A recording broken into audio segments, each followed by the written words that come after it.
Hoa ngữ có 3 phim lên sóng năm 2023, Bạch Lộc vượt mặt đỉnh Lưu Tiêu Chiến. Cùng có 3 phim lên sóng năm 2023, nhưng không phải phim nào của Tiêu Chiến cũng có độ thảo luận cao như Bạch Lộc, Triệu Lộ Tư, Hậu Lãng, Vụng Trộm Không Thể Giấu, Thần Ẩn. Trong năm 2023, Triệu Lộ Tư có tới 3 tác phẩm lên sóng nhưng thực sự chỉ có Vụng Trộm Không Thể Giấu là mang lại hiệu quả rõ ràng. Vụng Trộm Không Thể Giấu là phim ngôn tình hiện đại được chuyển thể từ tiểu thuyết cùng tên của tác giả Trúc Dĩ. Vốn có danh tiếng từ tiểu thuyết gốc, lại thêm hình tượng nam nữ chính Trần Triết Viễn, Triệu Lộ Tư phù hợp với nhân vật. Bộ phim vừa lên sóng đã tạo ra một cơn sốt nho nhỏ trong cộng đồng mạng. Đặc biệt nữ chính do Triệu Lộ Tư thể hiện vừa ngọt ngào vừa đáng yêu là dạng vai sở trường của nàng Tiểu Hoa 95. Bởi vậy, lượng phán Triệu Lộ Tư tăng lên nhanh chóng và đạt nhiều thành tích tốt. Vụng Trộm Không Thể Giấu đã cứu vãn danh tiếng của Triệu Lộ Tư sau phim Hậu Lãng lên sóng hồi đầu. Bộ phim hiện đại về đề tài y học cổ truyền do Triệu Lộ Tư đóng chính đã bị chê bai thậm tệ, trở thành một trong những phim có điểm số Doubin thấp nhất năm, chỉ 4.1. Hậu Lãng bị chỉ trích vì nội dung vô lý, phi logic, kiến thức y học sai trầm trọng và đặc biệt, diễn xuất nam nữ chính Lai Nhất Châu, Triệu Lộ Tư quá tệ. Nữ diễn viên có nhiều cảnh phim bị chê tơi tả về diễn xuất lần giọng thoại, trở thành tác phẩm đáng bị chôn vùi. Cuối năm, Thần Ẩn do Triệu Lộ Tư, Vương An Vũ đóng chính lên sóng.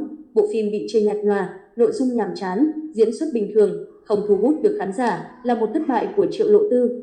Tiêu Chiến, Vùng Biển Trong Mơ, Ngọc Cốt Dao, Nắng Gắt. Tiêu Chiến có một năm hoạt động sôi nổi với 3 bộ phim lên sóng.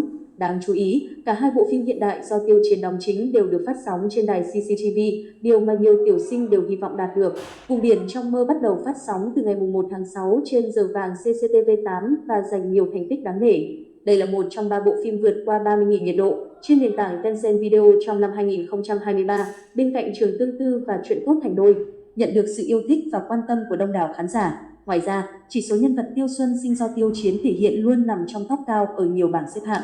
Bộ phim Vùng Biển Trong Mơ sau đó còn được phát lại trên CCTV8 thêm 2 lần, đài Phương Đông 3 lần, đài Bắc Kinh 3 lần, đài An Huy 3 lần, tổng là 14 lần trong vòng chưa đầy 6 tháng. Hai tác phẩm tiếp theo của Tiêu Chiến không đạt được những thành tích đáng nể như Vùng Biển Trong Mơ. Dù cho nhận nhiều kỳ vọng khi đóng cùng ảnh hậu Bách Bạch Hà và chiếu đài lớn, nhưng Nắng Gắt của Tiêu Chiến có độ thảo luận thấp, chiều thương không như mong đợi. Trong khi đó, phim cổ trang Tiên Hiệp Ngọc Cốt Dao gây thất vọng khi nội dung kịch bản và diễn xuất không quá đặc sắc.